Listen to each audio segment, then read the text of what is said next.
C'est une annonce qui était redoutée par l'ensemble du PAF. Elle est finalement intervenue début 2014. Netflix, le géant américain de la vidéo à la demande par abonnement, va bel et bien partir à la conquête de la France. Son offre devrait être disponible en septembre 2014. Aux États-Unis, Netflix a séduit 33 millions d'Américains depuis son lancement au tournant des années 2000.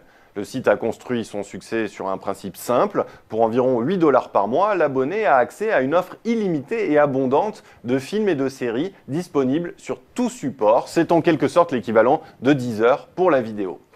Pour les séries, tous les épisodes sont disponibles d'un seul coup, plus besoin d'attendre une semaine avant de connaître la suite. En fait, on pourrait dire que ce principe colle aux habitudes de consommation des séries internet, mais sur un écran télé, et c'est bien cela qu'il y a de plus inquiétant pour les grandes chaînes de télévision. Netflix pourrait en effet accélérer la tendance à la délinéarisation de la consommation télévisuelle, autrement dit, précipiter la perte de cette capacité qu'ont les grandes chaînes à fixer de grands rendez-vous à leur audience. Ce n'est sans doute pas pour le cinéma que Netflix constitue un grand chambardement, encore que nous verrons pourquoi un petit peu plus tard. Mais aujourd'hui, la chronologie des médias en France, qui prévoit la disponibilité des films en vidéo par abonnement 36 mois après leur sortie, joue à fond son rôle de protection.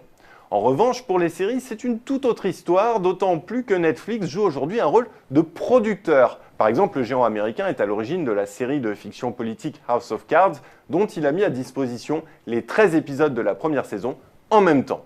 En France, Canal+ mise énormément sur son offre de séries pour capter des abonnements. Il diffuse d'ailleurs aujourd'hui les épisodes de House of Cards, mais un par un.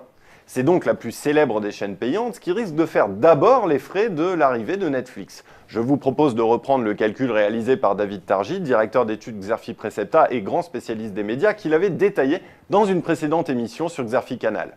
Supposons que ne serait-ce que 10% des abonnés au groupe Canal+ basculent vers Netflix, une offre 6 fois moins chère. Eh bien cela ferait près de 400 millions de moins en revenus pour la télévision payante. Et en bout de chaîne, il y aurait bel et bien un impact sur le financement du cinéma français, puisqu'il capte aujourd'hui près de 12,5% du chiffre d'affaires de Canal+.